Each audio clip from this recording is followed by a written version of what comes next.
Welcome back to the Center in the City podcast. I am so glad you are here, and I am so happy to welcome you into 2026.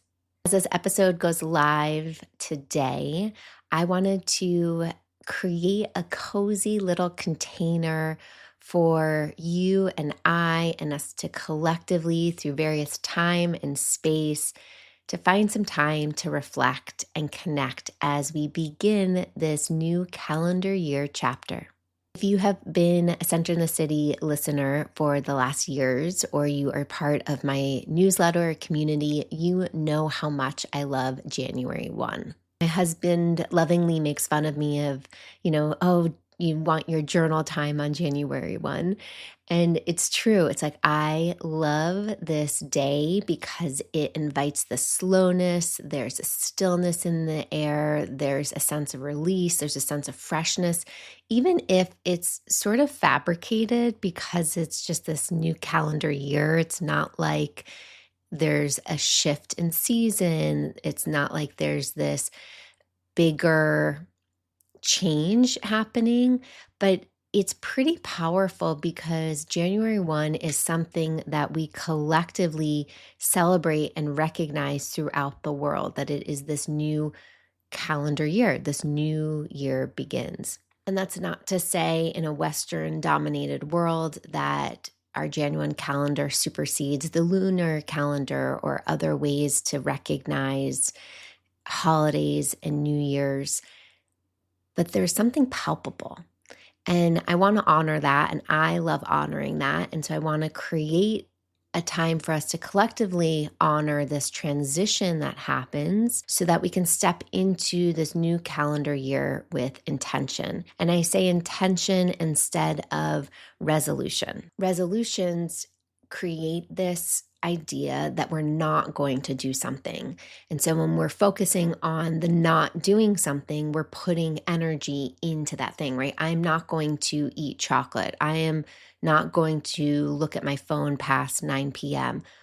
When we create those kind of rules, our attention goes onto the thing we're not wanting to do versus actually putting our focus on what we want to be doing, on what we want to be calling in, and what we want to be focusing on. Intentions help us focus our attention to what we're calling in, what we're cultivating. So before we even go there, as we step into this conversation that I'll guide us through, I welcome you to really think about this being an opportunity to come home to yourself, not correcting, not needing to fix, not needing to get into the whole self-improvement conversation that can get really toxic, especially this time of year. I want to welcome us to connect to presence, to connect to what's present with us right now, and drop the sense of pressure that we need to be perfect, that we need to have it all done, that we need for it to look super clean and, Instagrammable, that we need to hit every goal, that we need to check every box. Like, let's just drop that right here, right now, and instead enter into presence. So wherever you are listening to this episode, I welcome you to settle in and let's get centered.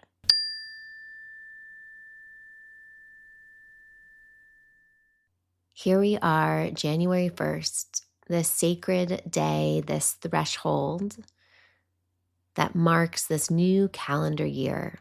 For me, there's this sense of like getting a new book, right? A new journal, a new calendar book, kind of like back in the day when I was a kid going school supply shopping before school started, that anticipation of what's to come, all of the blank pages. I think a really helpful framework to think about this day is that it is this threshold, right? We're slowly beginning to unravel into what's next versus it being like we're at the beginning of a race and there's a starting gun and we're already behind, and this feeling of we need a rush to catch up. I was just at the bookstore here in Seattle, Elliott Bay Bookstore. It's an amazing bookstore in Capitol Hill if you ever get a chance to visit. And I was sitting there, I was doing some journaling, and I just watched how busy it was. And a lot of people were holding self-improvement books and self-help books in their hands, habit books or calendars. And it just was like, yes, it is that time of year. And it made me smile. And it also kind of broke my heart. And it breaks my heart because I see a lot of people put so much pressure on themselves that January 1, I'm going to begin a new chapter. I'm going to start finally working out. I'm going to start finally being consistent with this. I'm going to read a book a month. I'm going to, whatever it is, they put this pressure on themselves to hit and stick with these habits and these goals. We know that disappears, right? Because this sense of a fresh start, this fresh start effect that is really helpful for our human brains. Why January 1, why the beginning of a week, why the beginning of a month, why it all feels like organized in our mind.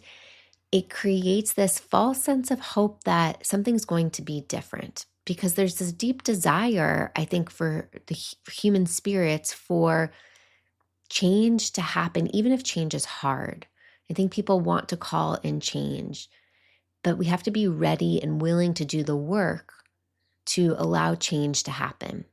And can we see change and growth as a really beautiful thing versus this pressure that we have to fix ourselves or reinvent ourselves, or let this new year pressure be about being a perfect version of ourselves or even a better version of ourselves? And one of the reasons that January 1 is so sacred is because of this threshold. We don't automatically say goodbye to everything that just happened in 2025 as we start a new calendar year. We are still the same person we were a few hours ago before the clocks changed. Endings don't just instantly resolve. We're not all Cinderella who changed as the clock struck midnight. So this period offers us time for integration.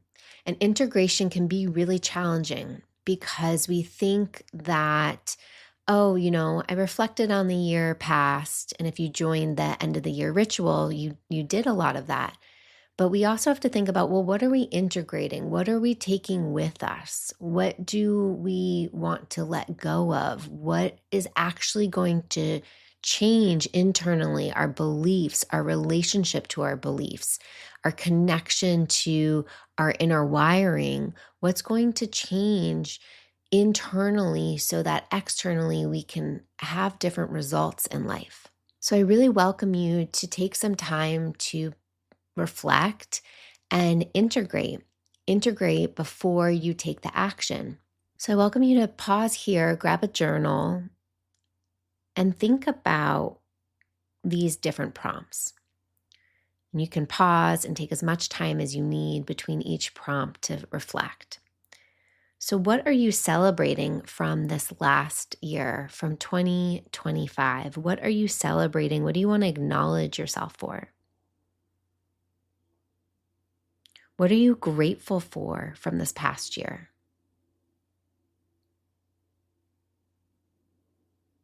What didn't work so well this last year?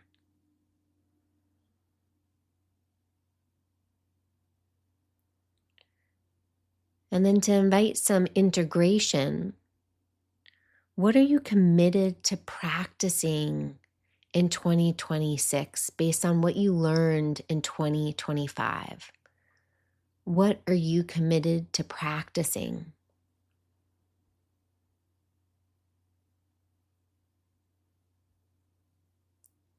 What new beliefs do you want to hold for yourself this new year?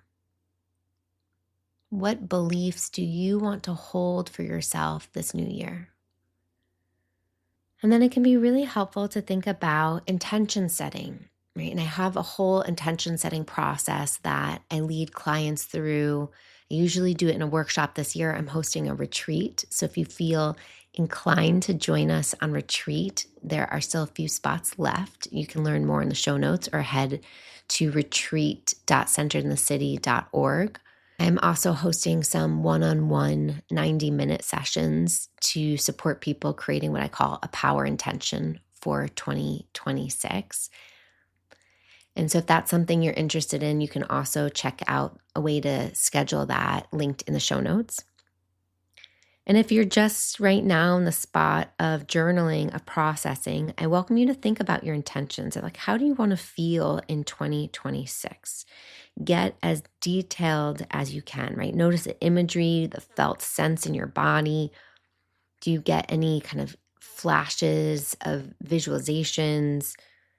What does this get to look like? What does life in your soul get to look like? And if you could have this year look like anything, from careers to relationships to health to hobbies to spirituality, when you think about your life holistically, what would you want it to look like in your wildest dreams? If anything was possible, if you gave yourself full permission, what would you want life to look like? And just allow yourself to brainstorm, create a list, get as detailed with your writing as possible.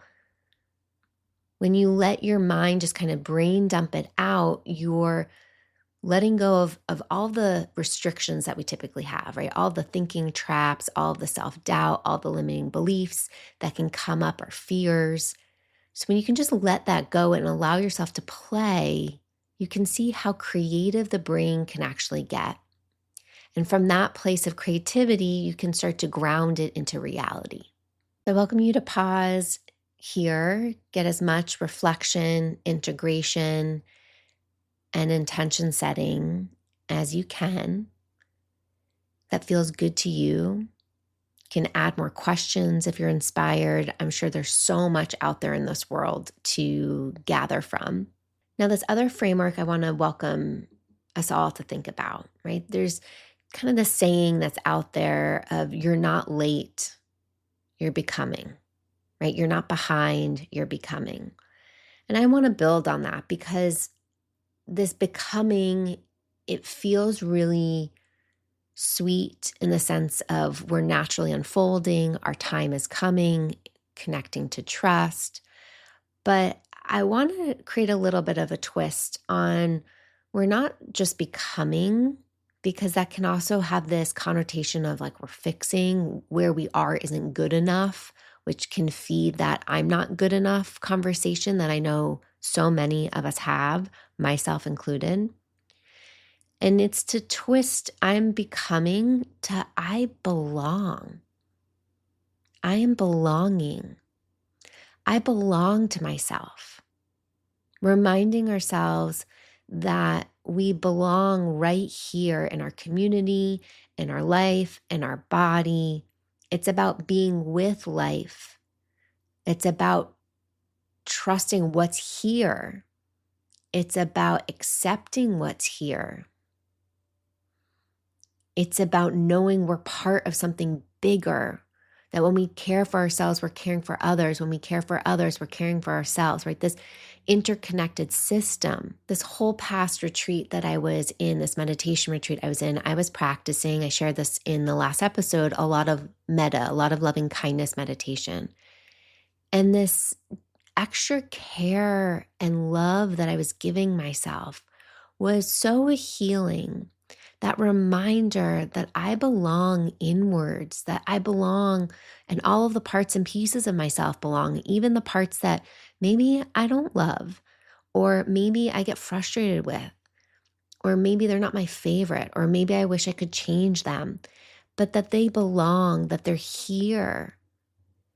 And making peace with that, making a sense of connection with that, allowed me to feel so much more full and like, yeah, I belong in my life. I am responsible for my life. I get to take charge of my life. I am the captain of this ship. This makes complete sense because as humans, we are social beings, right? We're wired for connection and we want to feel a sense of belonging. We want to feel connected with others, but we need to feel that sense of belonging with ourselves. We need to feel connected with ourselves. And when we do, it supports us regulating our nervous system. It supports us feeling more present and calm and connected. I know myself, I know so many of you listeners, we value growth, right? Growth is a really big value. And that's why a lot of us invest in personal development and self-development, and we love self-help, and we love spirituality, and we love wellness. But one of the things that we have to remind ourselves is that growth doesn't necessarily happen if we push harder. And that doesn't mean we don't do the hard things. That doesn't mean we don't show up and do the hard work, but we're maybe not pushing. And especially if your overwhelm archetype is a pusher, you know what I'm talking about here, right? So growth doesn't necessarily happen when we push harder, but it happens when our body feels safe enough to open. When our body feels safe enough to try new patterns. When we can let our body uncurl from its protective places and be open and in relationship to responding to life differently. And it's not about fixing ourselves. It's about really loving ourselves so deeply that we naturally are like a flower ready to bloom. So I welcome you to pause here and take a moment in your journal, or maybe it feels just more supportive to kind of do a guided mindful inquiry here. Closing your eyes if you want to go that route, or grabbing a piece of paper and pen and asking yourself, what does self-belonging look like? What does belonging to myself look like? For many of us, you might recognize that form of belonging is about being kinder. It's about being a nice homeowner, treating your house with a lot of care, doing some of the maintenance work that you maybe don't love to do, but know that it helps make your environment beautiful for yourself, for others. Tending to your garden, eating nourishing food. Belonging. What does self-belonging look like for you? Maybe it's learning your needs, knowing what matters to you, your values.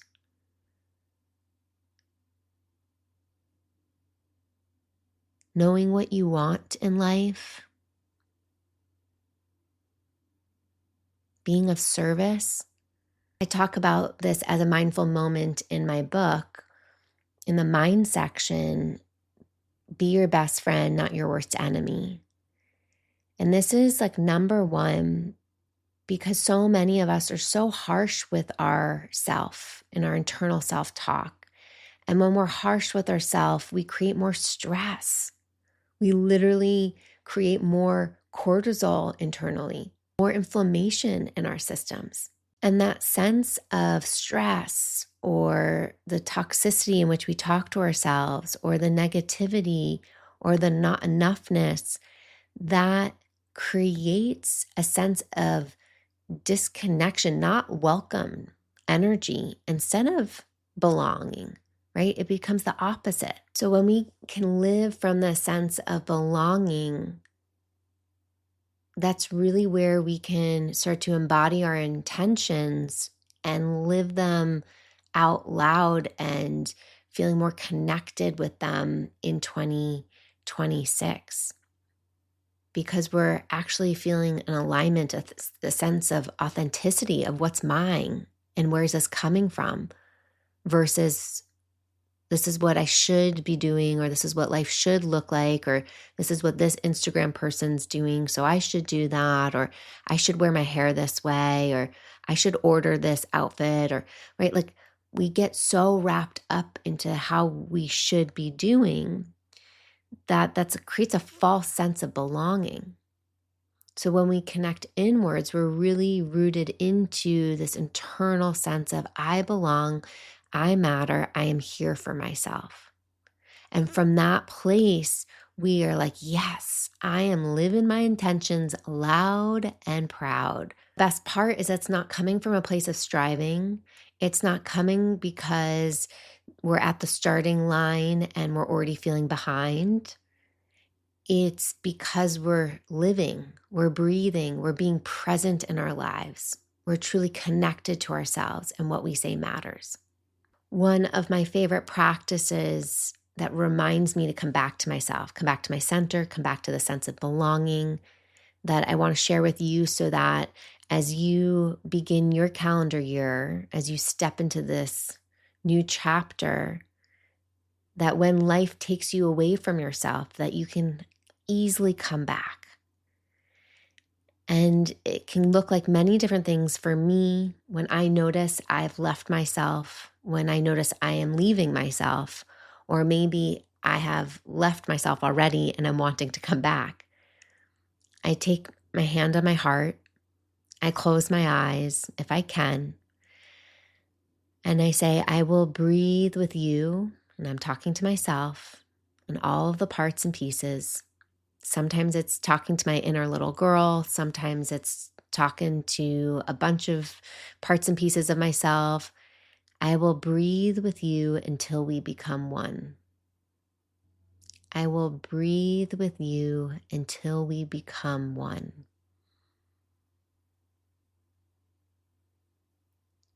And offering myself this pause, this moment of belonging, to come back to myself is so empowering, so healing. And from that connected place, that's where I can live more awake, more in my body, more in the present moment, with more intention. So as we wind this episode down, I welcome you to think about what's resonating, what feels most alive and supportive for you. Is it the reflection and integration or intention setting practices? Is it reminding yourself that you belong? You're not just becoming, but you belong just as you are.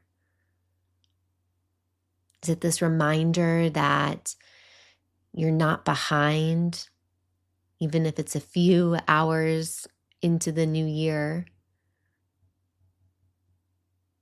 So let me know, reach out, send me a message on Instagram, send me a note. If you have done my other process, which I'll link in the show notes, of creating a power intention, or want to do it one-on-one, you can again sign up, linked in the show notes. But let me know what your power intention is for 2026. I'll be sharing mine in upcoming episodes, and I look forward to supporting you living and cheering you on in your power intention and all the ways that you get to live life this new year. Thanks for being here as always. And until next time, stay centered.